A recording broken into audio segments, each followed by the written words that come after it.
ప్రతిభా Biotech సమర్పించు సాగుబడి కార్యక్రమానికి స్వాగతం. ఈరోజు సాగుబడి కార్యక్రమంలో ప్రకృతి వ్యవసాయ రథసారథి, ఆంధ్రప్రదేశ్ రైతు Sadhikara Samstha executive vice chairman, Officio special chief secretary అయిన విజయ్ కుమార్ గారు మన స్టూడియోలో ఉన్నారు. వారితో ఆంధ్రప్రదేశ్లో అమలు చేస్తున్న ప్రకృతి వ్యవసాయం గురించి వివరంగా తెలుసుకుందాం. నమస్తే విజయ్ కుమార్ గారు. నమస్కారం అండి. చర్చా కార్యక్రమానికి స్వాగతం. ప్రకృతి సేద్య సేనానితో సాక్షి సాగుబడి ప్రత్యేక ఇంటర్వ్యూ. నమస్తే సార్. మనం ఆంధ్రప్రదేశ్లో చాలా విస్తృతంగా ప్రకృతి వ్యవసాయాన్ని చాలా ఏళ్లుగా చేపడుతున్నాం. దానికి దేశవ్యాప్తంగా అంతర్జాతీయంగా కూడా గుర్తింపు రావడం చాలా సంతోషం. ఇటీవల కాలంలో జైవిక్ ఇండియా అవార్డ్స్ కూడా మన రాష్ట్రానికి ఉత్తమ ప్రకృతి వ్యవసాయ రాష్ట్రంగాను, రైతుకి FPOకి కూడా వచ్చింది. అదేవిధంగా మీకు కూడా అభినందనలు సార్. వ్యక్తిగతంగా డాక్టర్ MS స్వామినాథన్ ప్రకృతి పరిరక్షణ అవార్డు మీరు అందుకోబోతున్నారు రేపు ఎల్లుండో చెన్నైలో. ఈ సందర్భంగా మీకు హృదయపూర్వక కృతజ్ఞతలు, అభినందనలు తెలియజేస్తున్నాం సార్. ఈ పూర్వరంగంలో అసలు ఆంధ్రప్రదేశ్లో ప్రకృతి వ్యవసాయం పరిస్థితి ఏంటి? రాష్ట్ర ప్రభుత్వం ఎలా ప్రోత్సహిస్తుంది? రైతులు ఎలా దాన్ని అందుకుంటున్నారు? ఎలా విస్తరిస్తోంది? మీరు మీ ఆధ్వర్యంలోనే చాలా సంవత్సరాలుగా అది ఉధృతంగా అవుతుంది కాబట్టి దాని గురించి వివరించండి సార్.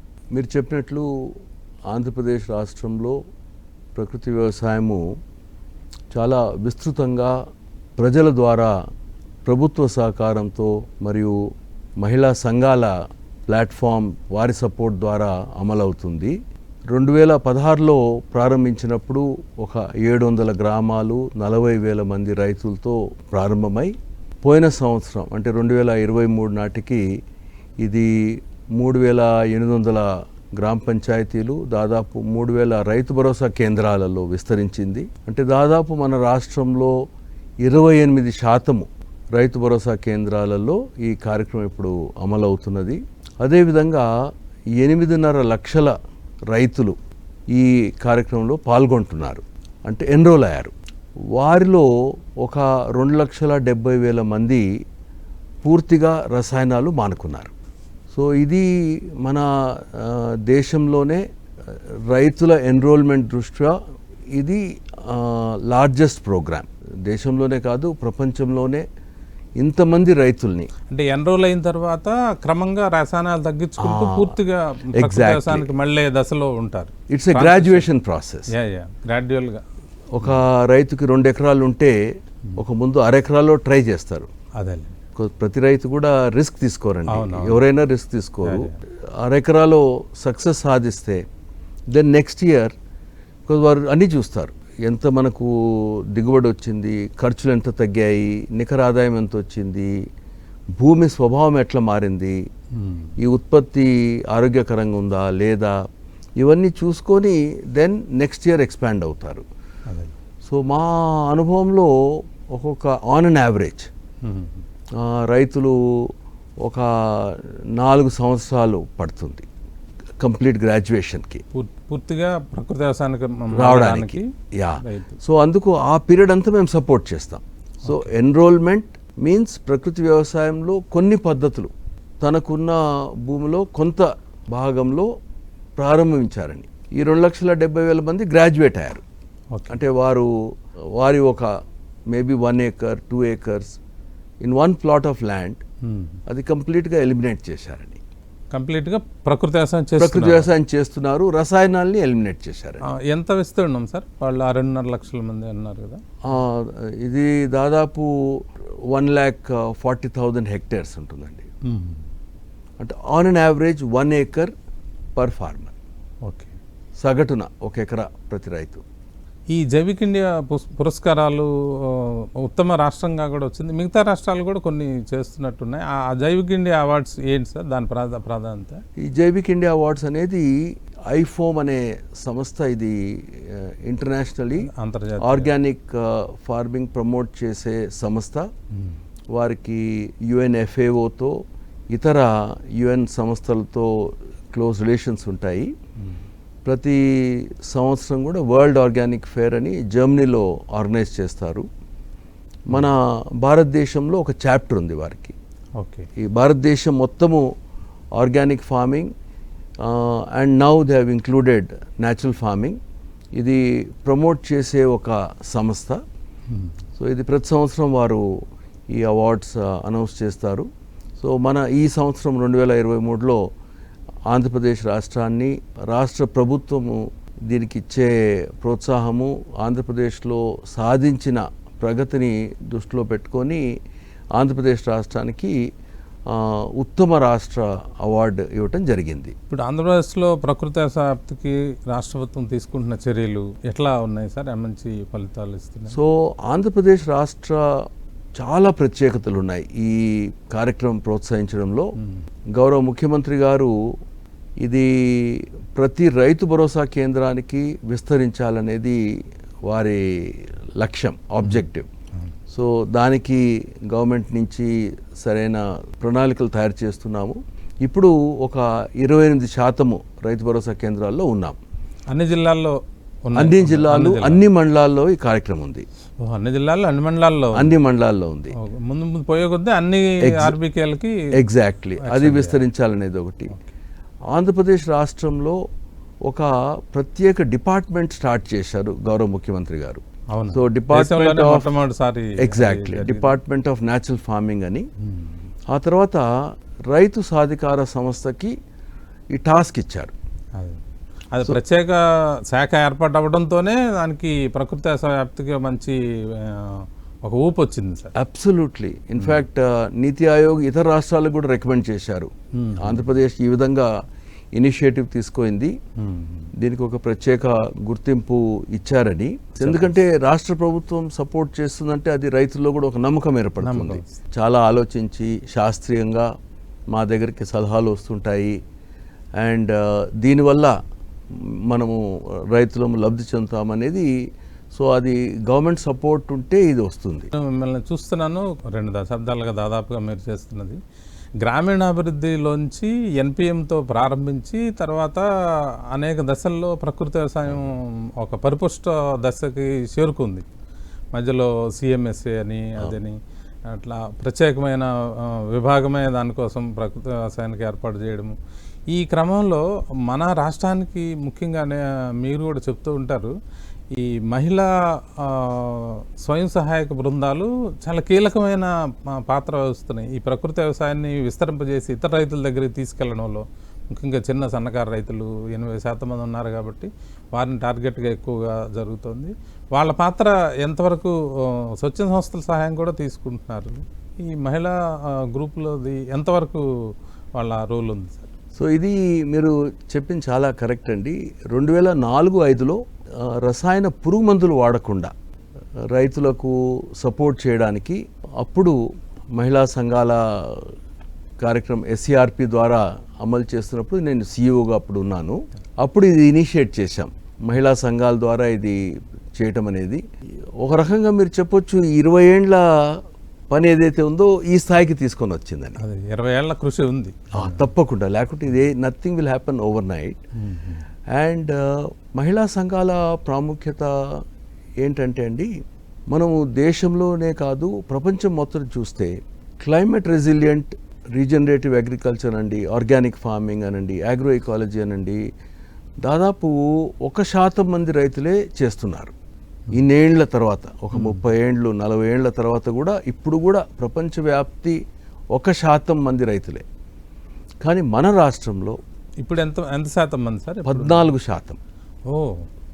ఎన్లిస్ట్ అయిన వాళ్ళు అంటే ఎన్లిస్ట్ అయిన ఫార్మర్స్, అందులో ప్రకృతి వ్యవసాయంలో కొంచెం కానీ ఎక్కువ కానీ చేస్తున్న రైతులు అండ్ పూర్తి చేస్తున్న రైతులు కూడా ఒక 5% మంది ఉన్నారు. పూర్తిగా చేస్తున్నారు, వాళ్ళకున్న కమతాలలో పూర్తిగా. That's right. సో ఈ విధంగా అందుకే ప్రపంచంలో ఇది ఒక అవుట్లయర్. అంటే 1% నుంచి మనము ఒక 7 ఏండ్లలోనే 14%కి తీసుకెళ్ళడం అనేది. సో దీనికి ఏదైతే హ్యూమన్ నెట్వర్క్ ఉందో, ఎస్పెషలీ ఉమెన్స్ నెట్వర్క్, అంటే ఇది బిహేవియర్ చేంజ్తో రిలేట్ అయింది. అవును సార్, 60 ఏళ్ల నుంచి రసాయనాలు వాడడం అయిపోయిన సో అది మారాలంటే అంత తేలిక కాదు. మన డిఎన్ఏలోకి వెళ్ళిపోయింది, రసాయనాలు వేయకపోతే పంటలు రావని. సో దానివల్ల ఇక్కడ అది మానుకోవడం చాలా కష్టం. మేము చూసాం చాలామంది అనేక శిక్షణలకు వెళ్తారు కానీ వాటిలో తిరిగి వచ్చి అమలు చేయడము 1% కూడా చేయరు.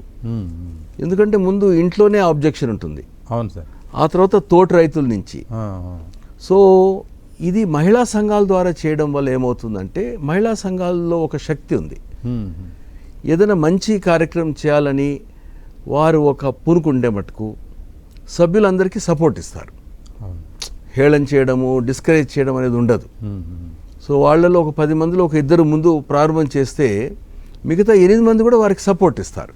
కంటిన్యూస్గా నాలెడ్జ్ సపోర్ట్ ఉంటుంది, వారికి మారల్ సపోర్ట్ ఉంటుంది, ఫైనాన్షియల్ సపోర్ట్ ఉంటుంది. ఇతర సంస్థల్లో ఆ కేపబిలిటీ లేదు. ఫైనాన్షియల్ సపోర్ట్ ఇవ్వచ్చు కానీ ఒక మారల్ సపోర్ట్, మేము మీతో ఉన్నాము, ఆర్ వారి ఇంటికి వెళ్ళి వారి భర్తకి ఎక్స్ప్లెయిన్ చేయటము.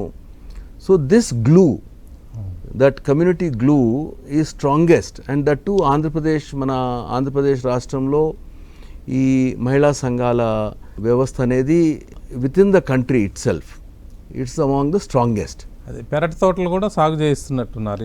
ఎగ్జాక్ట్లీ. సో దాంట్లో ఈ మన మహిళా సంఘాల్లో ప్రతి సభ్యురాలు కూడా దీంట్లో లబ్ధి తీసుకోవాలని భూమి లేని వారికి ప్రయారిటీ ఇస్తూ పెరటి తోటల్లో ఉన్న వాట్ ఎవర్ స్పేస్, ఇంటి పంటల్లో కూడా పూర్వం ఉన్నా కూడా మర్చిపోయారు మళ్ళీ. ఎగ్జాక్ట్లీ. ఇప్పుడు అది యూనివర్సల్ చేస్తే వారి హౌస్ హోల్డ్ న్యూట్రిషన్ కోసము. సో మహిళలు ప్రొడక్షన్ సైడే కాదు, కన్జంప్షన్ సైడ్ కూడా they have an important role to play. వాళ్ళే వండి పెట్టాలి. ఎగ్జాక్ట్లీ. సో అందుకు మహిళల పాత్ర ప్రొడక్షన్ సైడ్ ఉంది and on the consumption side. So మంచి ఆహారము మరియు డైవర్సిఫైడ్ ఫుడ్ సప్లై, అది మన ప్రకృతి వ్యవసాయంలో పంట వైవిధ్యత ఏదైతే వస్తుందో అది కుటుంబ ఆరోగ్యానికి మంచిది అనేది కూడా వారు త్వరగా గ్రహిస్తారు. అదే మహిళా రైతులకి నిర్ణయాధికారం ఉన్న క్షేత్రాల్లో ఎక్కువ ప్రకృతి వ్యవసాయం జరుగుతుందని ఇంటర్నేషనల్గా కొన్ని రిపోర్ట్స్ అవి కూడా ఉన్నాయి సార్. మరి మన ఏపీలో కూడా అనుభవం అదే ఉండొచ్చు బహుశా. Absolutely correct. ఈజీ కన్విన్స్ అవ్వడం ఈజీ అవుతుందేమో మహిళా రైతు. No, what I can say is ఈ మహిళా సంఘాల నెట్వర్క్స్ ఇంత స్ట్రాంగ్గా ఉండడం వల్ల మన రాష్ట్రంలో, ఆంధ్రప్రదేశ్ రాష్ట్రంలో ప్రకృతి వ్యవసాయము ఈ విధంగా ముందుకు వెళ్ళగలిగింది. ఈ ఏపీసీఎన్ఎఫ్ ద్వారా ఏ పంటలు ఏ తోటల్లో అత్యుత్తమ ఫలితాలు సాధిస్తున్నారు సార్? అంటే రకరకాల పంటలు ఉన్నాయి, మన ఫీల్డ్ క్రాప్స్ చాలా ఉన్నాయి, హార్టికల్చర్ క్రాప్స్ ఉంటాయి. వీటిలో ఏ పంటల్లో ఎక్కువ మంది రైతుల్ని కన్విన్స్ చేయగలుగుతున్నాము, దిగుబడి ఎక్కువ తీయగలుగుతున్నాము? ముఖ్యంగా నేను అనుకోవడం వరిలో చాలా ప్రామినెంట్ రిజల్ట్స్ ఉన్నాయి, ఎక్కువ రైతులు కన్విన్స్ అయ్యే పరిస్థితి ఎక్కువ ఉందేమో అని నాకు అనిపించింది. మీరు ఏమంటారు? ఇది మా అనుభవంలో అన్ని పంటల్లో కూడా రిజల్ట్స్ చాలా బాగా వస్తున్నాయండి. ఖర్చు తగ్గించడము, ఈల్డ్స్ దిగుబడి పెంచడము, మరియు రెసిలియన్స్ అంటే ఎక్కువ వర్షాలు పడినా లేకుంటే వర్షాభావ పరిస్థితిలో కూడా పంట తట్టుకునే శక్తి, చీడపీడలు తట్టుకునే శక్తి. సో చాలా పంటల్లో చాలా అనుకోని దానికన్నా ఎక్కువ దిగుబడులు పెంచే సంఘటనలు చాలా ఉన్నాయి. ముఖ్యంగా గిరిజన ప్రాంతాలలో రాగి పంట నార్మల్గా 400 నుంచి 600 కేజీలు వచ్చే ఎకరాకి వచ్చే పంట ఇప్పుడు ప్రకృతి వ్యవసాయంలో రైతులు చేస్తున్నారు 1200 నుంచి 1800 కేజీలు వారికి దిగుబడి వస్తుంది. ఖర్చు దాదాపు గతంలో ఏదైతే ఖర్చు పెట్టేవారో దానికన్నా సగం తగ్గింది. సగం తగ్గింది. వరిలో మీరు చెప్పినట్లు మేము 3 రకాల ప్రయోగాలు చేస్తున్నాం. సో వరిలోనే అంతర పంటలు వచ్చే విధంగా పొలంలోనే ఈ అంతర పంటలు అనేది రావటం జరిగింది. ఇది ముఖ్యంగా అనకాపల్లి మరియు గిరిజన ప్రాంతాలు, ఏఎస్ఆర్ ట్రైబల్ ఏరియాస్లో. రెండోది మేము గట్టను వెడల్పు చేయమంటున్నాం. 3 అడుగుల నుంచి 5 అడుగుల వరకు కనీసం ఒక 2 సైడ్స్ అన్న. దాని మీద రకరకాల కూరగాయలు పెంచడం వల్ల కొన్ని చోట్ల వరి కన్నా దీని నుంచే ఎక్కువ ఆదాయం వచ్చింది. కూరగాయలు ఎక్కువ ఆదాయం వస్తుంది. కూరగాయలు, బొప్పాయి చెట్లు పెట్టారు, మునగ చెట్లు, అరటి పండ్లు ఉంటాయి. సో ఇది అంటే మేము పంట వైవిధ్యత పెంచాలని ఈ విధంగా రైతులకు సలహా ఇచ్చాము. దెన్ మూడోది ఎస్ఆర్ఐ పద్ధతి. సో అక్కడ కూడా ఈ స్పేసింగ్ మేనేజ్మెంట్, తర్వాత ఈ ప్రాపర్ సీడ్లింగ్ అర్లీ సీడ్లింగ్ నాటడము. సో శ్రీవర్లో కూడా చాలా మంచి రిజల్ట్స్ వస్తున్నాయి. ఇప్పుడు ఇంకొక రిజల్ట్ జరుగుతుంది, అది అంటే I can tell you only after 3-4 months. Okay sir. So దాదాపు ఒక బిగినింగ్ 60 రోజుల వరకు అంతర పంటలు తీసుకొని ఆ తర్వాత మోనోక్రాప్ కింద వస్తుంది. ఇది పవన్ సుఖ్దేవ్ గారు వాళ్ళ సంస్థ ఈ మధ్య చేసిన స్టడీస్లో కూడా చాలా మంచి ఓవరాల్గా అన్ని పంటల్లోనూ దక్షిణ కోస్తాలో చేశారు, ఇటు గిరిజన ప్రాంతాల్లో చేశారు, మధ్య దీంట్లో కూడా 3 రకాలుగా రాయలసీమలో కూడా చేసినప్పుడు 15% దాకా దిగుబడులు పెరిగినాయని. ఇది జిస్ట్ ఇంపాక్ట్ అని పవన్ సుఖ్దేవ్ గారు ఇంటర్నేషనల్లీ వెరీ ఫేమస్ ఎన్వైరన్మెంటలిస్ట్. వారు టైలర్ అవార్డ్ గ్రహీత. Tyler award is equal to Nobel prize in environment. So వారు with his group of experts ఒక ఇది ఇండిపెండెంట్ స్టడీ. సో ఇది first part of the study. దాంట్లో 3 అంశాలు చూశారు వారు. సోషియో ఎకనామిక్ ఇంపాక్ట్, రెండోది హెల్త్ ఇంపాక్ట్, ఆ తర్వాత సోషల్ క్యాపిటల్. మనం మాట్లాడాం, అవును, సమైక్యత, మహిళల ప్లాట్ఫామ్.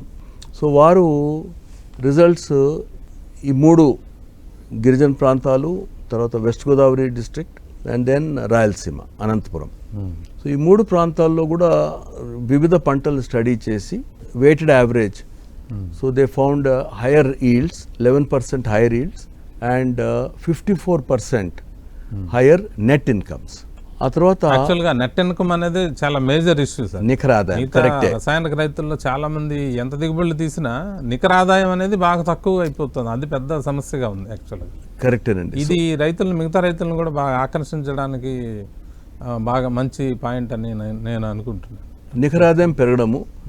ఇంకోటి వారి ముఖ్యమైన ఫైండింగ్ ఏమిటంటే పంట వైవిధ్యత 2 అంతలు పెరిగిందని. ఎక్కువ రకాల పంటలు ప్రకృతి వ్యవసాయంలో. ఆ తర్వాత ఎక్కువ పంటలు వేస్తే ఎక్కువ రకాల పంటలు తింటారు రైతులు కూడా, తినగలుగుతారు, అప్పుడు ఆరోగ్యం కూడా మెరుగవుతుంది. రెండోది నేల బాగుపడుతుంది. నేల కూడా బాగుపడుతుంది, భూమిలో సారం ఇది కూడా మైక్రోబియల్ డైవర్సిటీ కూడా పెరుగుతుంది, చీడపీడల యాజమాన్యం సులభం అవుతుంది. ఏటీఎం మోడల్ అని ఒకటి బాగా ఈ మధ్య పాపులర్ అవుతుంది. మీరు కూడా కొన్ని క్షేత్రాలు చూశారు. నారాయణప్ప కేస్ స్టడీ వేస్తే చాలా ఆశ్చర్యం వేసింది. 20 సెంట్లలో 2-3 లక్షల రూపాయలు ఆదాయం తీయడం అనేది అమేజింగ్.